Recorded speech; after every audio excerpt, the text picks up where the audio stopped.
everybody, welcome to the Dad Challenge podcast. My name's Josh. Today we're talking about the Austin McBroom fiasco that's going on right now. I'm not good to do like the tea stuff, sort of tea, but the reason I cover the McBrooms and other people like this is because the Austin McBroom and family are exploiters of children through and through. Now, you've seen a lot about Austin McBroom lately in the boxing match against Bryce, where he won, Austin won, but now shit's getting a little bit crazy. We're gonna go into some receipts today about how this is all accumulated to where it's gotten and where it all started, okay? We cannot forget that Austin McBroom and Catherine McBroom started family vlogging. And still, I'm not sure they do a lot any of these days, but we have to talk about the damage and ramifications for the children in this family, about what's actually going on, about the receipts of cheating, and all that kind of stuff that's going on, about now possible pre-foreclosure on their home. Like me and a lot of people, you want to see Austin McBroom and Catherine McBroom held accountable for the actions. And in the end, that's exactly what's going to happen, and that's what's happening right now. But we cannot forget about the children in the end, right? And so, I mean, people who are crazy wealthy like this aren't really ever going to like live in a box down by a river, right? It's never going to happen. But in the end, we have to understand the ramifications for these children's futures. And so we're going to go through that. I've done a video with the Austin McBroom and the McBrooms a little bit earlier, and this is where I came up with the idea, or came to the conclusion that a lot of these family vloggers are together for business partnerships. This is one of those things. I've said that from the beginning, absolutely is. So you're gonna want to stick around for this video. It's gonna be a little bit long, but it's full of receipts. We're gonna dive into H3 podcast, and so we're gonna talk about this girl who came out with receipts on her TikTok about what happened. We're gonna dive into the ramifications of the lifestyle that this guy's leading, and the fact that if Catherine can't even leave him now, and I'll tell you why in a minute. But before we get to that, obviously we're gonna dance, because I gotta dance. Because you guys like to see dancing. I can throw some darts. We're gonna have some fun. Let's go. Ow. Yeah, baby.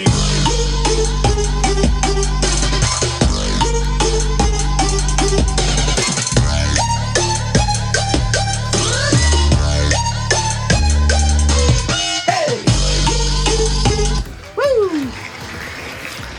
Melissa Foster, hi. Oh, very close to the center, but it's just a sticker. All right, YouTubers, this one's for you. Yeah, baby.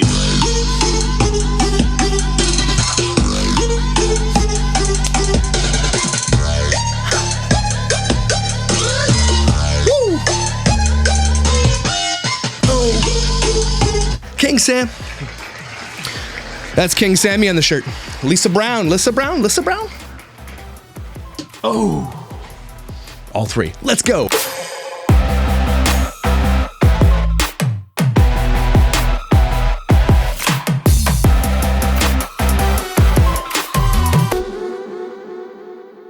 Before we get started, everybody, the King Sam merch is fire. Don't lie, you want some of this.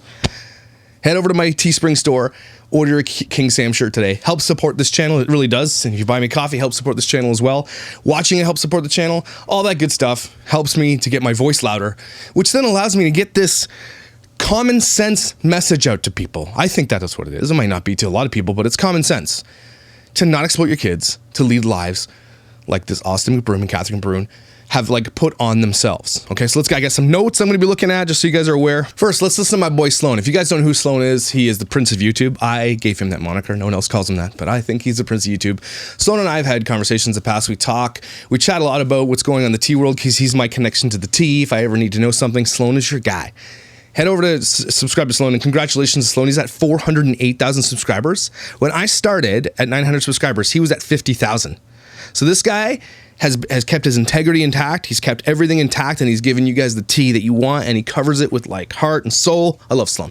Anyway, I don't want to go through all the receipts. So I'm going to give Sloan the receipts, or I'm going to let Sloan give us the receipts of the videos so we can watch what's going on. I want to give you some of the tastiest tidbits of Austin McBroom and Catherine. We're coming after Austin for the most part here, but we cannot forget that Catherine is as complicit in this as anything else. A lot of people hold Catherine outside of this thing. Catherine is as bad, okay? Because she allows this to take place. She enables it by staying silent and protecting her husband, right? So, husband. Anyway, let's watch this.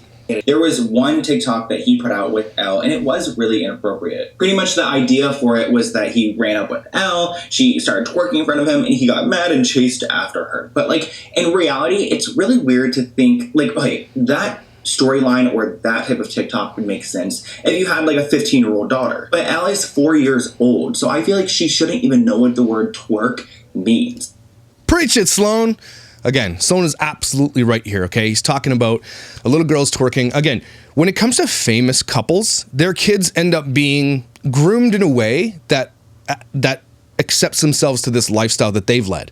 Austin and Catherine are, if you know anything about Catherine's past, she was a call girl, high-end call girl, I think. I mean, allegedly, I don't know. That's what I think we found out in the video once. And then he obviously was a ex-NCAA basketball player who didn't go pro. I guess he wasn't good enough, but they've already were like in the world of like social media, and they came together as this powerhouse. And then they had kids and brought their kids into this type of world. And Sloan is right here. A little girl who's 4 years old shouldn't be twerking on camera. We shouldn't even have to talk about this, okay? We shouldn't even have to say that, but we have to say that. And that's crazy because they get away with it because they're famous. They're Hollywood famous. And we got to stop allowing this shit to happen. When Austin and Catherine first came on radar, it's because they are children exploiters through and through. You can take away all the BS and all the fakery that we're going to call it today and just focus on that one thing, and they are just as bad or bad enough to be canceled because of that alone. Okay, but that's obviously not where we're going to go. Let's continue down the Sloan receipts. I like Sloan receipts. I've been working out too much to get fat. Yeah, like. Oh, God. All I gotta say is Austin just started working out, by the way. Can you guys tell? But that wasn't the first weird instance of Austin being a little... I'll pause him here, though. That there was a guy did a TikTok, said, what? He smacked his gun. Hey, Ed, damn, he says. I get it. Like, I don't think that Austin McBroom is a P, he's a Pluto. I don't think he does that. I think that he just, this is the culture they're in, right? He's a he's a womanizer, right? He definitely, allegedly, sleeps around his wife. And we're going to get into that too a little bit. And it's like, it's not one time. It's like, this is his lifestyle, and he gets people to sign NDAs and he pays people off to do the thing. We've got a receipt coming up about that. That seems legit to me, but we're going to dive into that world. It's an icky world. And I absolutely hate talking about this kind of stuff because it is tea, but it's an icky world that we have to expose so that we can bring it back to the idea that kids are involved here. In the end, the only people that are really going to suffer are these children. Okay, that's it. It's enough said, right? Agreed? Agreed. look at my hair. No. Good thing I don't have to. No, I'm gonna say it. Good thing I don't have to be on camera today. Okay. God. Okay. My hair looks up. I would not film like this. So just go. Okay. Okay, 1, 2, 3. Hey, family! Welcome. This was another clip that I exposed in my other video too, where this exposes who he really is. And Catherine is more of a server. Now, I'm not saying Catherine's innocent here because she's not. She put herself in this position as well. I think he might be a type of guy that is very, very type A personality, very dominant, gets what he wants, does what he says, and holds people, like, he probably tells Catherine, allegedly, this is the type of person he likely is that if you don't do the things I'm just going to go and do my own thing anyway. He's the type of guy that says, look, I'm going to do what I want, figure it out. And she lives in that world. So likely it is abusive in that way, but not physically or anything like that. Allegedly, I'm not saying this happens. I'm saying my gut tells me that that's a type of relationship that they have, and the kids are in the center of this thing, and they absolutely use their child in every way, overly sexualize their little kid. It's just insane. I don't like it. So thanks, Sloan, for those receipts. I just didn't want to dig them up. I appreciate Sloan for bringing those up to the case. Anyway, go subscribe to Sloan, everybody. He's amazing. So those are the couple things that we kind of started out with initially, right? We're showing the clips of him doing that. And then there's another case where he bought, I think, his niece a sucker that was shaped of a phallic penis and was laughing about it. And it's just super inappropriate. First of all, bringing a kid to a sex shop is just a no-go. Don't bring a kid to a sex shop initially and then buy a sucker that's like, oh, jokes. Anyway, it's all disgusting, right? It's all disgusting. Not only that, but obviously there's like a massive PPP loan, which we talked about earlier, huge PPP loans. So they've taken advantage of everything. They scammed their fans. So going down the Austin McBroom, dark wormhole today, it came across H3 podcast with Ethan Klein. I think it's After Hours where he's talking about Ethan Klein Ethan Klein just says it how it is. I love how Ethan Klein talks. Like, he calls people pieces of shit, which I wouldn't do because I want to be monetized, but I guess he's a little bit bigger than me, obviously, so he can say whatever he wants. But I went through this entire video. There's a couple things I want to talk about. He brings up a lot of the receipts that I'm looking for anyway. Why not give a shout out to Ethan and H3 who are, don't need my shout out, but I appreciate these guys because inadvertently they might not be on the same path as me as far as child exploitation. I know they think it's wrong because he talks about it at the end, but that's not their main goal. My main focus here generally is to call out these types of people. So I love it when people like this, when they call these people out to a degree, it helps me to feel like, yeah, But also there's this other thing that's really more important than the rest, regardless of the tea and the drama and everything else and ripping people off, is that at the center here, there's exploitation of children. And all you really have to say is that. And it's scary that that's not all you have to say, that that's not enough for people. Right? So that's why we do videos like this. Ethan, Sloan, Def Noodles, and all guys, we do videos like this because we call to attention how terrible this guy is and Catherine is, because we want to make sure that you guys realize that because of the exploitation, it leads to things like this happening. When it comes to fathering autism, the exploitation at the beginning might not have been exploitation, but look at them now. Brand new I think it's something like someone estimated $200,000 truck and trailer. Now they're traveling the country for autism awareness. I don't know. Everybody builds off their kids, the brands, everybody builds all these platforms off their children, and they make tons, if not millions of dollars off their kids. And that at its core is the most important conversation here. The most distressing thing where people are like, oh, we need to make sure that that stays at the forefront of this conversation. But by calling them out to their shitty behavior, it helps that. Does that make sense? Yo, this guy, Austin McBroom, is such a freaking scammer. I hope this guy goes to jail. Amen, Ethan. By the way, Ethan's got a podcast voice, right? That mic he's got there, pretty sweet. But he's got producers. I don't know a lot about H3 podcasts. I don't know a ton. I don't watch any of this. I honestly, guys, don't watch YouTube at all. You guys might be like, what? I don't time. But I definitely follow these guys on Twitter. I follow because I want to be in tune with the tea, just because I can see what's going on, because a lot of that definitely kind of the Venn diagram between child exploitation and YouTube drama tends to really, really cross a lot more than you think, right?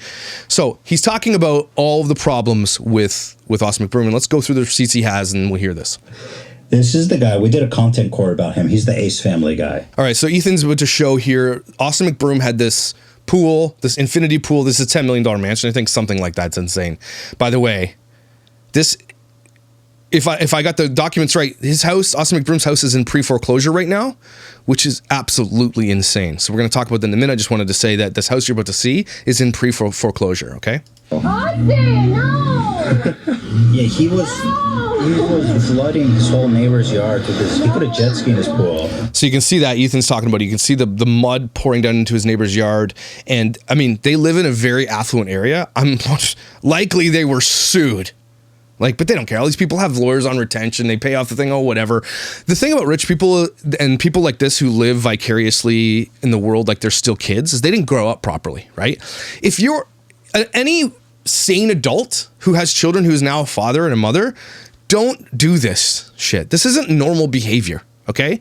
What they're doing is not normal. Jess fam, what she does is not normal. The way she acts like a teenager, that's not normal. These people all live outside of this, and they are family influencers, okay? What he's doing there is acting like an absolute child. He wants to be YouTube famous. He's doing the Logan Paul. He's doing the Bryce Hall, all that shit. They're all doing the same shit, but we cannot forget ever. Kids are in the middle of this, right? So anyways, flooding this place, and Ethan goes off. I love what Ethan says here.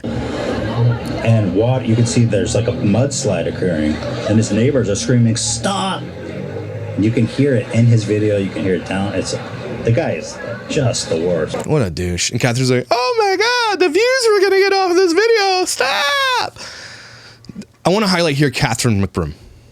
It's important to highlight Catherine McBroom here because everybody's like, well, get out of the marriage. You guys don't realize she's trapped in this, right? You guys understand that it's not only that's how they make their money. And everybody's like, well, Catherine, go do your own channel. If you don't think that Austin is going to come at her in a divorce situation where he's like, I'm going to take half of whatever you make, and then whatever the case may be, she just, again, it's first of all, they made bad choices growing up. Okay, I don't know about Austin's childhood as much. I'm sure as a pro athlete in the NCAA, they probably didn't make, as any athlete in the US that grows up, none of them make good choices. Rarely, right? You got Michael Jordan makes good, it's very rare that you see anybody in the spotlight who makes good choices growing up. They've come together of two people who absolutely make shitty decisions in their life. Then they say, let's start this vlog, and then they bring kids into the picture. Now, this is why I advocate for stupid people not having children. It should be like a freaking test you fill out. A lot of people would say, well, the kids live in a $10 million mansion, they have everything, and so they're doing well. No. What you guys don't understand is that narcissistic parents like these two people, it's always all about them. Always is. Those kids grow up in the shadow of their parents. Those kids always come second or third or fourth to their careers, to the money that they're going to make. Those kids, yeah, they're rich, but being rich doesn't mean you have a good childhood. Often being rich means that you don't have good parents and that you were neglected and you have nannies that raise you. and then you are used and exploited for views, okay? If I had my choice, obviously hindsight is 2020, I would love to grow up in a middle-class neighborhood with parents who work hard but spend time with their children. Not really wanting for a lot, but at the same time, I would prefer to be poor and loved than rich and ignored. And I think everybody would agree to that. So a lot of people who come at me who love them are like, well, the kids are doing so good. And people come arguing about any of these family vloggers about how good the kids' lives are. I promise you this, and you guys I cannot wait until the day I can gloat about this.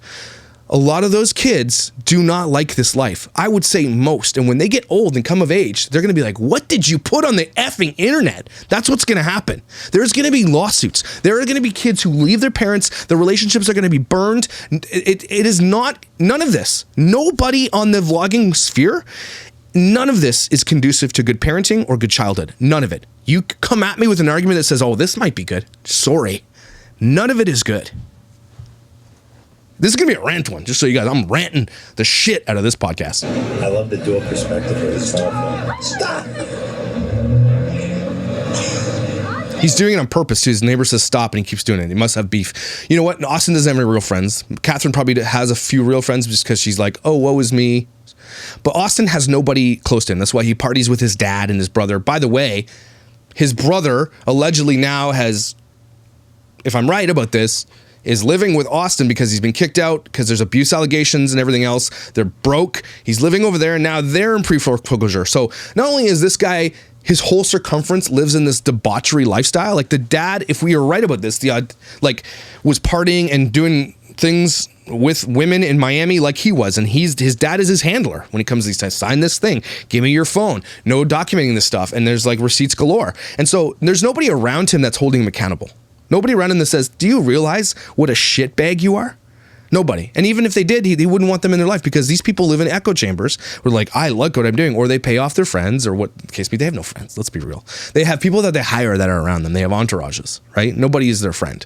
Who would be a friend with somebody like this guy? The idea here is that he's a dirtbag, yes, but Catherine allows this, everybody. This isn't him going out and being a dirtbag for the sake of being a dirtbag and just cheating on his wife and not knowing. She lets this happen. Okay? She's just as bad. If you're going to let this happen, live in an open marriage, then at least be honest about it. And don't tell everybody it's not the case when it is the case. That's the problem here. She lies for him. And in the end, the kids, when they grow up and see all this stuff on the internet, this is the legacy of their parents. How ashamed would you be if the legacy of your parents is this? And so parents have a responsibility, and this is an argument I make a lot about Shannon Rose, about people who are in the sex industry who want to vlog, like Lena the Plug is a big one too. All these people are like, don't shame people for their life choices. I completely understand that, right? I don't want to say that Shannon Rose is a dirtbag for doing what she did in the past, even though she did, she did racist stuff and she killed animals. Let's be real. So that stuff's wrong. But I don't ever want to say like, if you do OnlyFans, you're a bad parent, all this stuff. But we have to understand the ramifications of the future. So take all the moral stuff out of it, right? Whether or not you think that being sex work is bad or not, and I think that's pretty divided. Overwhelmingly, the majority of people will say that's wrong. But in the new age, it's not that wrong. Do it if you're consenting and it doesn't hurt anybody. Go do that. That's the kind of the main thing that people talk about today, right? So when you step into this world, when you bring children into that world, that's when I think, my opinion, everything changes. Okay? So it's on you to understand your legacy that you leave your children and what they're going to have to deal with when they get older. It is selfish to do shitty shit like this when you have kids. It is selfish to be in the porn industry when you have children. It is selfish. Not saying it's wrong. It's absolutely selfish. Okay? Nobody ever understands what they're going to give their kids when they come, especially in this new world of the internet, what you're leaving out there. Some people come at me and said, what is your daughter going to think when she watches these videos? You know what? I hope my daughter watches these videos when she's older and says, Dad, I love that you fought for kids. I love that you came on. You might have snarked a bit. You might have been a little bit of jerky sometimes. But I don't think I've done anything on here that I'm ashamed of. There was one video I did about the wife's life, which in the end I was ashamed and I apologized for because it ended up not being a good situation. And I did it for views, and I never since then have ever stepped into that realm ever again, right? I've learned my lesson early, thank God. But I have no problem showing my kids what I'm doing on here when they're of age to listen to my language, right? I don't think that my message is wrong. I don't think that what I'm doing here is dirty. A lot of people are like, you're doing the same thing they're doing. This argument is stupid. Okay, it's not. I'm not doing the same thing they're doing. I'm not exploiting my children for money. They're like, well, you're exploiting their children for money. I'm bringing it to light because clearly not everybody knows and they should know. So that's the problem here. So you have to take into consideration your children's futures for when you plan on having kids. Okay. And now this is just, especially if you live in the world of YouTube. There's a stark difference you have to hear between actors and actresses who have children and people who live on YouTube who use their children for content.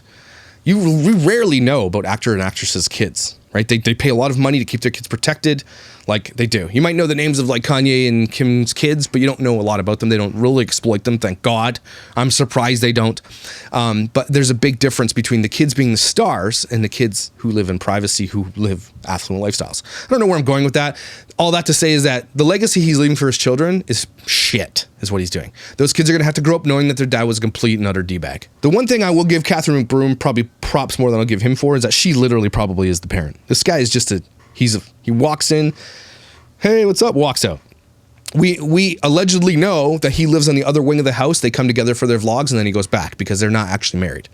And it's not even an open marriage, because if we're an open marriage, they can come out and say, hey, we have an open marriage. You know, it's this new world. We're all good. Everybody's, yeah, armpit hair and shit. You know, so I say that to say that, why are they hiding it? And they can't hide it. Everybody effing knows. It's like the most known thing, but they just keep saying, no, that's what happened. The world is crazy. Okay, so I want to get to this new thing that's happening with Austin McBroom, with this boxing fiasco. I call it douche-fluencer boxing, because now what's happening is like Jake, Logan, Austin, Bryce, all these people are now saying, okay, we can make millions of dollars fighting each other. Now, I'm a huge advocate for boxing. I consider myself an amateur boxer. I haven't had any fights, so I've been boxing for like 8 years, okay? I got my girl Caitlin who trains me sometimes. We talked about her coming on the podcast, talking about boxing a little bit. She's amazing. And I've been doing it because that was my main weight loss thing. When I lost the 100 pounds 5 years ago, it was because boxing was one of the main things that brought me to that, my weight loss. I love boxing. So when I see the sport of boxing being treated like this, I'm pro and anti. Pro because boxing is awesome, and if this is going to get kids into boxing, so be it. Bring it on. Everybody should go box. It's so fun. But the other idea is that they're just obviously doing it for clout and money, and it's all for money, right? So they're fighting each other for money. He's bringing this up. There's a bunch of receipts about what's happening. So this fight between him and Bryce happens. The douche-fluencer fight of the year, right? Two douche-fluencers fighting each other.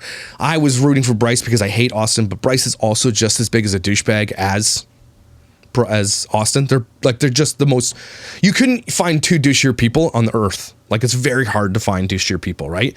And they obviously built up to it. They had a fight beforehand. It's all planned. All this stuff is like, they didn't have beef. All this stuff is planned because it brings in big money, which is what Austin with social gloves tried to do. Does that make sense? So he's like, okay, we got to build this up. Everybody wants to watch someone get knocked out, get hurt, whatever the case may be. So he starts social gloves to get this thing with Triller. I don't know. It's very convoluted, but he's going to sort of explain it here. Ethan's going to give you a little bit of explanation. Nobody's been paid. Nobody knows what's going on. Apparently, they were planning on selling 500,000 subscriptions. They only sold 100,000. So the projected subscriptions, meaning that people are going to pay to watch this on YouTube, right? And it was like $58 or something like that. And they projected, okay, we're going to get 500 people to pay $58. And let's take a look at what that is. So $58 times 500, 1, 2, 3. That's $29 million. Okay, it's a lot of money. He's bringing on acts like DJ Khaled. I think Bieber was there. I'm not sure, but he's bringing on, you got to rent the space. It's expensive. It's probably $1 million just to get this fight off the ground before you pay any of your talent, before you pay the boxers, any of that stuff. He's projecting $29 million. He's in $5 million, okay? The fighters were owed $25 million each or something like that, and they had an extra bet on the side of $1 million or so. I don't know. I don't know the whole thing of it, but $7.5 million. It's a far cry from $29 million, right? They projected losses are so small. You get DJ Khaled, you're talking millions just for that guy. You're talking millions for the venue, millions for the marketing. Okay, you got to pay Bryce $20 million or something like that, or I don't know what he's getting paid. $5 million? I don't know. It's a lot of money. Anyway, in the end, there's not enough money to go around. And I was trying to bring on this girl who rented them cars. She's made some, Def Noodles made a tweet about her. She said she was going to come on the show, but we'll see if we can get her on next time. She says we were even ripped off. Even the smaller people, hey, you owe us $7,000. What's $7,000 to a guy whose net worth is $25 million, right?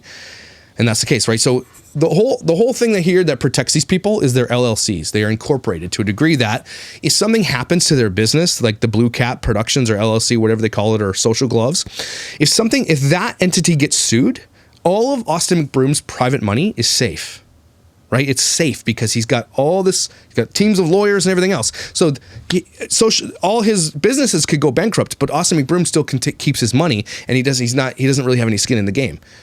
which in the end will cause him to fall because no one will ever want to work with him in the end, right? So I say all that to say, huge loss of what they thought they were going to make here. Plus, there was a lot of people ripping off and watching this fight for free because who's going to pay to watch two douchebags fight each other, right? I'll watch that for free. I'm not going to pay money for that. They've made nowhere near enough money to cover all these outlandish guarantees. Here is one of the guys talking about it. Did you see what he was tweeting like 3 months? Oh, so I don't know who this kid is, but Dave Portnoy is, if you guys don't follow Dave Portnoy on Twitter, oh my God, go follow Dave Portnoy. This guy, I love Dave Portnoy because he's uncancelable and he doesn't give a shit about what anybody says. I love Dave Portnoy. Guys, do yourself a favor. Yeah. To go about the fight, he was like, no one's going to get paid. But did the fighters not get paid? Nope. Nobody got paid. Fighters didn't get paid. Artists didn't get paid. No one got paid, I'm pretty sure. So Bryce Hall didn't get any money? Not from what I know. I don't know who this kid is, but connected to Bryce probably. I haven't got to actually talk to Bryce, I guess, yet. But since after the fight has happened, all the reports have said that no one's gotten paid. No shit. They've gotten their signing bonuses, which was like... I love it. I feel like Dave Portnoy and I are very similar, except he's wealthy and good looking, rich, and he's successful. But like, I love how Dave Portnoy does his podcast and his interviews. He doesn't know shit like I do. And you come into it and you ask the question, he's like, what? That's why I love Dave Portnoy. We're very similar in that way, where my style is, I'm just going to watch this and I'm going to give you guys my genuine reaction. Probably 100K, 50K, depending on the fighter. None of the other money's come through. Are they telling them when they will? So that's that friend of the show, Dave Porkboy. Dave Porkboy. Yeah, he owns it. I know what you're saying. We just don't want any other lawsuits. That's Yeah, exactly. Listen, at this point, I actually, unlike Keemstar, do have a team of lawyers at this point. Right. You really do. So he's talking about I don't want to get sued. These guys, when you're in this type of world, you make a lot of money. They have lawyers because they have, in order to divulge tea, a lot of it has to feel like you got to make fun of people, and that's so they sue that because they don't like these people doing that. But they get out of it because it's really hard to prove that you've lost money on that type of thing. He's got a team of lawyers. Him and Keemstar, who is I think Drama Alerts dude. I like Ethan. I like Def, so I'm definitely not on Keem's team because Keem is also someone who's uncancelable. He just doesn't give a shit. Which I think this, going forward, these types of people like me and people who give opinions should always co-opt that attitude. I'm uncancelable. F you. I don't give a shit. Don't watch you. Don't like it. So there's beef, but that's another episode. I got lawyers on retainers on retainers. I'm actually a little upset that I know this much tea about the YouTube world, but when you're part of that world, quote unquote, I'm not really, but I'm in YouTube and I do commentary, you just have to see it all. And it's like, the fact that you know the shit is like, why do I know all this shit? And you're like, eh. So here's what Austin put out. He said, before people start rumors, we're working tirelessly to verify the financial results of the Social Gloves event. We have hired a leading accounting firm as well as a first-class forensic auditor to make sure all amounts are properly accounted for, which doesn't mean you're going to pay anybody. It just means that you're going to say, how much did we lose? Our sincere hope is to pay every fighter and every talent who's participated in this event, this spectacular event, in a reasonable time frame. Please continue to send us your receipts and assist. So I'm not going to tell you what Ethan says here, but my take on this thing was, this is where it all leads up to this little thing on Instagram right here. This is written by a lawyer, by the way. This is not Austin McBroom because he's dumb. Before people start any rumors, we are working tirelessly to verify the financial results of the Social Gloves event. What that means is we want to see what kind of loss we have here, right? Austin doesn't want to take a hit on this. He won the fight, but he needs to say, look how much money I made. He's saying we want to know the loss. He's not saying anything else. This is very lawyerly, okay? We have hired a leading accounting firm as well as a first-class forensic auditor to make sure all the amounts are properly accounted for, meaning, what did we lose? Again, it's just a bunch of words, fancy $5,000 words to say, how much did we lose? Holy shit, we're dumb. That's basically what that says. Our sincere hope, see that word hope, is that we can pay every fighter. So that means shit. In the world of language, especially law language, and I'm not a lawyer, maybe Emily Baker, who I love, she's amazing, go follow her. She might be able to break this down, but our sincere hope means nothing. Maybe we can, but maybe we can't. Our hope is that we could, but they likely can't, right? That's what they're saying there. We want to pay every fighter and every talent who participated in this spectacular event in a reasonable time frame. Please continue to send us receipts. The fact that you don't have the receipts for this thing means you did it all wrong anyway. So this is what's going on in the world of boxing, and hopefully douchefluencer boxing will come to an end because people will lose money. It's all about the money, everybody. If they're not making money, they're not going to do it. Thank God. Thank the Lord. But I do hope that Jake Paul fights Mike Tyson and gets his eyeballs knocked out of his head. That would be a fight I would pay to watch. What's going on with the Ace Family channel? Like, who the fuck is supporting these actual human pieces of shit? I mean, Ethan, props, buddy. Exactly. Who is watching this shit? It's young people, and we have to talk about this for a second. It's young people who love this stuff and the drama. And that's bad because they're influencing people to be like, I want to live this way, so I'm going to be a complete and utter D-bag. Ding! Because people watch that. Isn't that crazy? People love watching people like Bryce and Austin and all these people be D-bags on the internet. The Pauls. They love villains. People love villains. They love it. And villainy pays. Without a crystal ball, one of the craziest commentator villains on YouTube. She's got like 150,000 subscribers now or something like that. She's a villain. Everybody hates her, but they hate watch her, and she makes money off it. Everybody, people love villains, and they want to watch it because they're like, I want to see. Maybe in the end, because they want to see him fall down. And I think Austin McBroom is going to be one of the biggest ones to fall, and I think it's going to be sooner than you think. Okay, so let's talk about this. They're talking about why do people watch this? I kind of feel a pang of sympathy for them. I think. A lot of people just get very enamored with these sort of families that project this picturesque life, and they. I like this producer guy. He's pretty smart. I don't know anything about the show. Producer guy, you're a producer guy, right? And he's very smart. He brings in the receipts. I think Ethan's got a whole team behind him, which is super cool. Man, high pass filter, bro. High pass filter. I have the mic too. High pass filter on your SM7B. It's a beautiful mic. High pass filter. They idolize them because they represent something that they hope to achieve someday, I think. He's right. And that's terrible. You should not hope to achieve this. Being wealthy everybody wants to be rich, right? Everybody wants that lifestyle. But do you really, again, no one ever takes into consideration the children that are the platform of this thing. They're obviously such shitty people. Look how they use their kids too, boy. I know, everything is with the kids. Thank God Ethan called it out. No, I mean, their fans are, the Ace, he's not wrong. The Ace family is strong. They are strong out there. Like freaking Ferrari, Rolls Royce. Their kid's name's Steele. Unbelievable. They have full staffs. Again, you live this lifestyle. When you get canceled, and you will, because you're an asshole, Austin and Catherine, you're assholes. Eventually, people are gonna be like, no thanks. What are you gonna do? I hope they put like $10 million just say, don't ever touch this. We're gonna go live in the woods after we're canceled. I wanted to show this scene because they're saying, thank God Ethan's calling out exploitation of children. I know Ethan hates that, and I'd love, Ethan, one day if you're watching this, and you're probably not, I'd love to come on your podcast and talk about this whole family. I know a shit ton, and your platform would be just enough to get some people held accountable. Anyway, I've made a video to Ethan before, just too busy, or it's not interesting enough for them, and I don't blame them. It's not for everybody. But I wanted to show you this house, okay?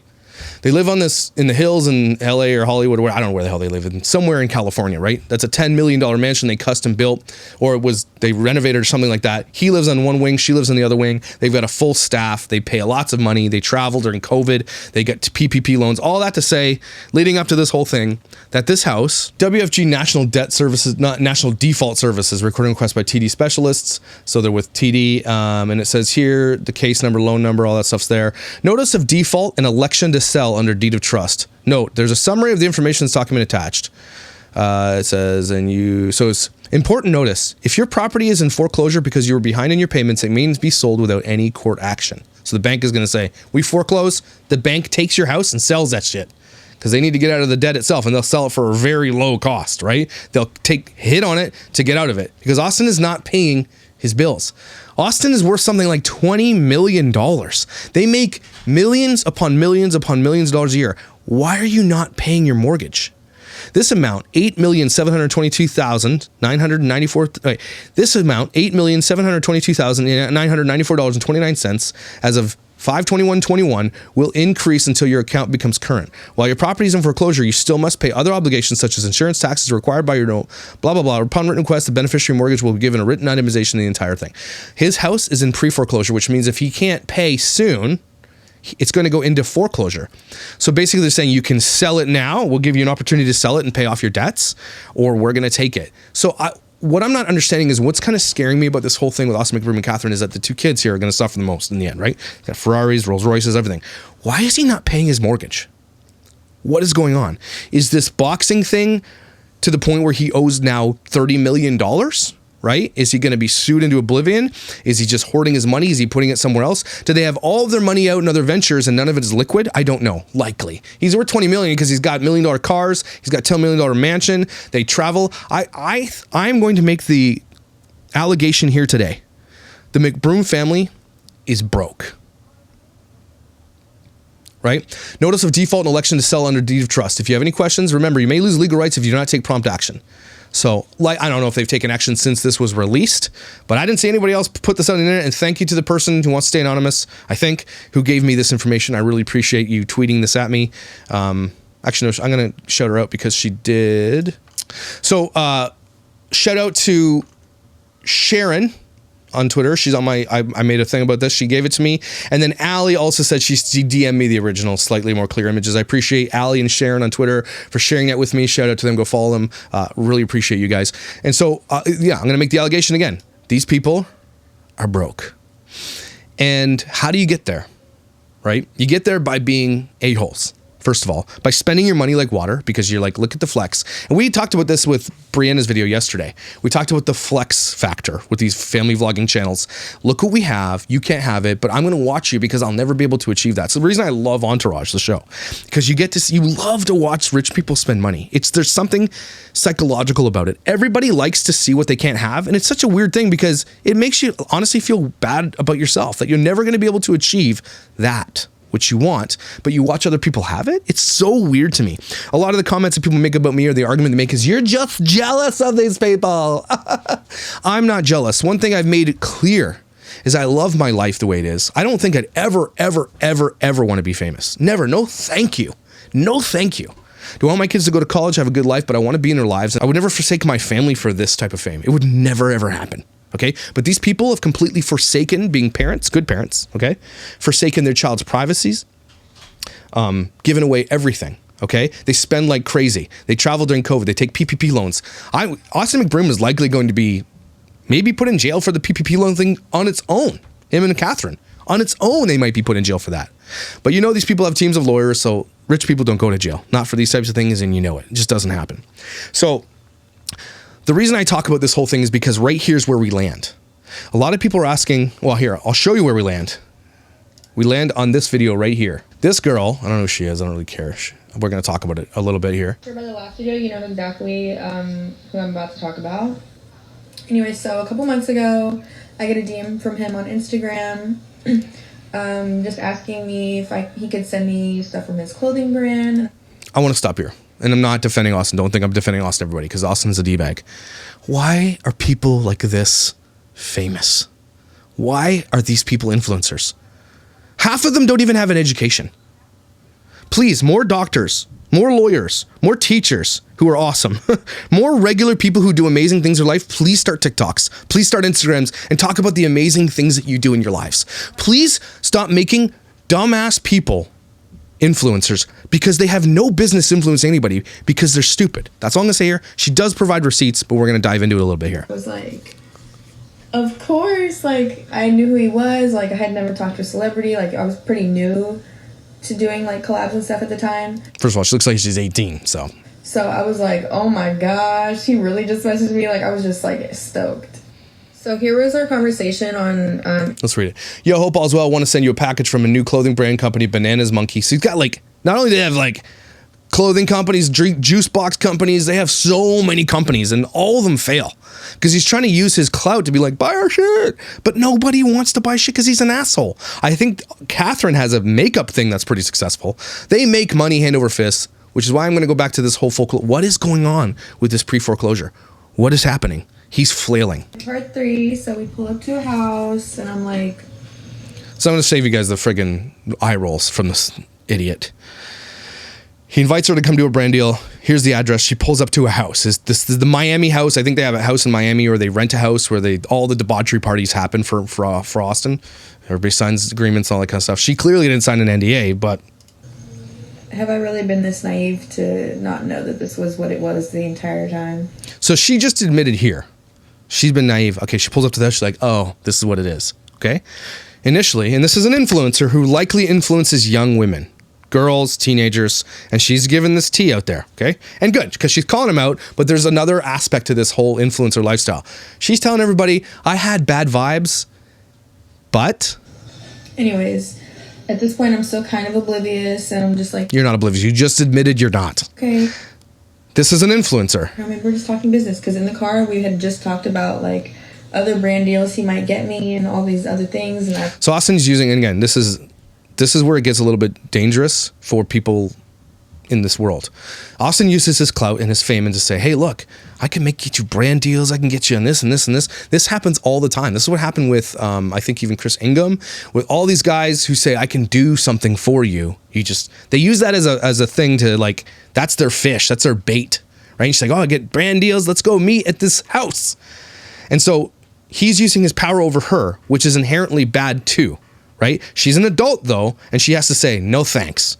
But people will do anything for money, and that's what we're gonna dive into here. You know, I was just excited, you know? So we get inside, he just kind of keeps asking me about me, and like, just like, it seemed like he was just like trying to get to know me, and I was just like doing the same. So I knew it was like not completely business when he turned on Netflix, and we were just watching Netflix on the couch, like just talking and stuff, and I'm just like, what the Okay, she says this. I want to come back to this. This is important that our daughters don't watch people like this. Please, please, please, please. This is important. She just said, we're not here for a meeting. What she should have done was, I'm going to call an Uber. I'm going to get out of here. I don't feel comfortable. I'm leaving. That's it. That's all you had to do. But she's like, but of course. And then he like grabs a blanket and just like has a blanket on himself. At this point, we're like not close together at all. And he like, it tells me like come over and like lay with him. And I'm just like, hey, look, like I'm really trying to do business. That's what I thought this was. Like for part 4 though. So he's like, no. Like he kind of gets a little defensive and he's like, no, like I got you. Like we're train your daughter. Okay. Raise your daughters to, first of all, not want to be influencers. Of one thing here is that her parents have completely failed her. Austin's obviously fished her into this position. They are both responsible for this because she is an adult. But obviously Austin has a little bit more of the blame because he's using his power over this influencer who wants to be an influencer and knows that through Austin, she'll become a bigger influencer. Even this made her a bigger influencer. I don't even tell you her name. I don't care. I don't know what her name is. I don't care. But in the end, if you want to encourage your kids to be influencers, you. The end. That's all I have to say to you. Nobody should ever want their kids to do this. Crazy pieces, crazy middles, LeBrants, all of them do this. They encourage this behavior. And in the end, what benefit does this bring the world? Sorry, you want to go out, Ronnie? I know there's a huge rant against influencer culture because that's basically what we're doing here. Influencer culture is bullshit. We're going to do business. Like, this is business. I'm like, okay, like, and it was just civil. Like, it wasn't weird after that. Like, it was just fine. And blah, blah, he takes me back. Blah, blah, blah. Blah, blah, blah in this case means a whole shitload of stuff happened. And, like, on the way back, by the way, like, some fans of his were, like, recording us from a car and, like screaming. And I was like... This person is an influencer. Brands out there. Brands. Bang Energy and all these douchebag brands. Why do you use these people for influencing? And, you know, I'll tell you why. Because it works. Because they're young followers who are not there. Because young people are very influenceable. Is that the word? And that's why they follow these people. This person's influencer, but she is dumb as a rock. Okay? Dumb. But brands know and they don't care. It's all about your following. And you get your following by being dumb because dumbasses follow you. The internet should, let's just delete the internet. Agreed? And he was like, don't worry about it. It's okay. And I was just like, oh. So me being still like dumb and naive to the whole situation, we hang out again the next night. She admitted previously, what's this all about? I'm cottoning on to what he's doing here. And she's like, oh, but I went and met with him the next day. Only this time he asks me to Uber. But yeah, it was definitely the same spot. So like last time, I mean, he's talking about like me, kind of talking about business and like what we're gonna do together, like as far as brand deals. So it ended up being the same scenario. He tries cuddling me again. And I'm like, look, I don't know what type of girl you think I am, but like, then he tried. But what? Remember, she just said that. I don't know what kind of girl you think I am, but what? Telling me that him and his wife aren't really together, all this other stuff. Okay, I'm gonna have to do part 5. Hear that, what she just said. He told her, my wife and I are not really together anymore. This is an agreement we have. This is what I've been saying. This is what everybody's been saying. Sloan, everybody says this. Everybody knows this. This is the most known, not known thing in as far as drama, YouTube drama is concerned. That Austin McBroom and Catherine McBroom are not married. They're not even married legally anyway, but they live together. It's a business partnership. And he says that to his girls because like, what about your wife? Because in the end, she knows he's married. And yet she went back and she said, I don't know what type of girl you think I am. Yeah, so he starts telling me like him and his wife aren't really together. It's just for publicity, blah, blah, blah. Now, can she be believed? I don't know. I mean, everybody knows it anyway. So as soon as someone says that was with him, you're like, yeah, makes sense. It's all alleged until it's not alleged, right? And that's just the way this world works. That's the way rich people can live. Because like they can say, no, it doesn't. I'm like believing it. I'm just being naive, like as can be, just believing everything he's feeding me. And here's where I'm a little ashamed. We did end up doing the thing. Okay. But didn't you just say? I'm like, look, I don't know what type of girl you think I am, but like. Yeah, you just said that. Oh, I don't know what kind of girl you think I am, but that. And you got people in this video, CS, I don't know where I got this video. I got this video from Celebrity Spill, by the way, just a shout out to Celebrity Spill. And like, I don't know, like if you read the comments on this video, half of them are saying you're just doing this for clout, which she is. Okay, of course, she knows who Austin is before she gets there. She knows he's famous. She knows that by doing this, one of two things can happen and both are in her favor. She's going to call him out for being a cheater and she'll get clout for it.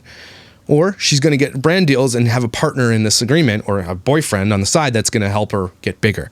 Both work in her favor, okay? Both, and only one of them works in Austin's favor. But she's calling it out, and she says, I don't know what kind of girl you think I am, but then I slept with him. So everything you said before that moment, you're a liar, okay? I'm not sticking up for Austin. What he did was disgusting too.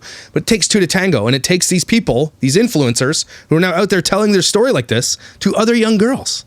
Everybody, both of these people are douchebags, but at least she's calling him out. So there's one silver lining here is that finally he's being exposed. Not finally, more he's being exposed already. It's just a pile on pile, but she's also a douchebag. Don't judge me, but I did. Yeah, we judge you. So long story short. And you just gave away, she wants to get the clout from this, but she just said, I slept with a married man. And Austin knows there's the type of people he targets. Dumb people. He's like, now I'm going to be obsessed, blah, blah, blah. And he actually ended up paying me like $800 for one of the brands that he said he was going to like hook me up with like ahead of. So you basically got paid $800 to sleep with Austin McBroom. That's what she just said there. He didn't sign an NDA, thank God, so she can tell her tea. But he paid her guilt money. So after the fact, I just kept hearing stories from other people that this is like what he does with girls and like all these other things. And I was just like disgusted with myself, disgusted with him. So this is him asking me to hang out again. Anyway, but I want to point out this thing in the end. She has all the receipts that is him. It's him, okay? Allegedly, it's him. And she answers a couple questions at the end here. Forgot? And in no way am I trying to play some innocent victim role. There was a lot of manipulation. She did take, and to her credit, she's like, I'm ashamed of what I did. I was disgusting. But again, right up leading up to those moments, she's talking about how she was the victim. So take it. Again, these people are not smart, which is why they shouldn't be influencers.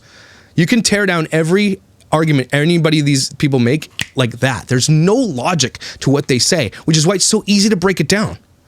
Which is why their fan base is made up of millions of idiots who will support her, who will support Austin. They're all bad people. She might have been more of a victim because Austin used his power to flex over her, yes. So she's a little bit less to blame, I guess.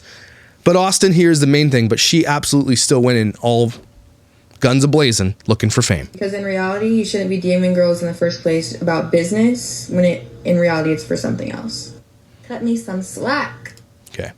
So it's a hard one because I hate influencer culture and she's an influencer. I don't know who she is. I'm not going to tell you. You guys can go find if you want. Anyway, all that to say, again, we come back to this whole idea. Houses in pre-foreclosure. Okay? A lot of people are asking, Catherine, why don't you leave him?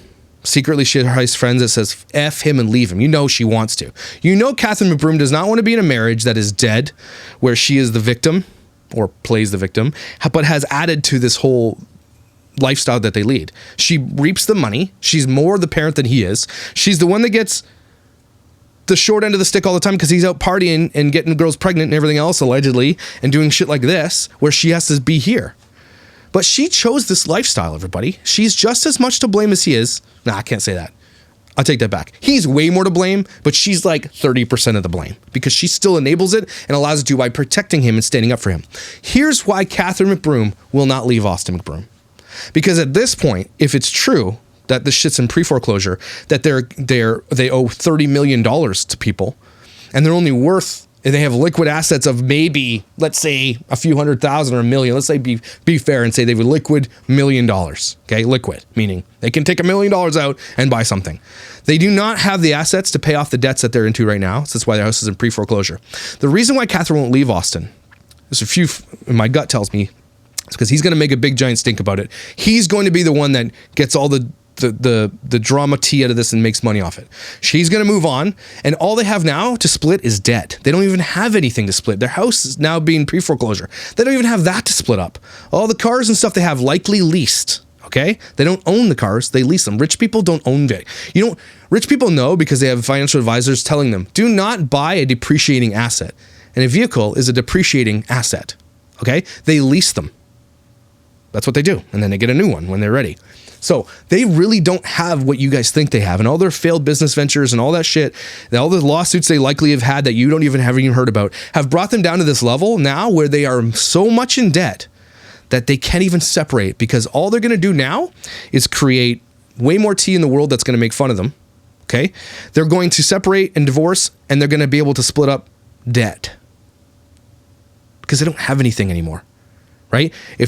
And this is all Austin's doing, I think, when it comes to all the business side of things. Catherine just kind of goes along with it, says, yeah, let's do it, blah, blah, blah. Again, they can recover likely if they sell all of their assets and make it liquid. And no, they won't. I'm lying. They can't.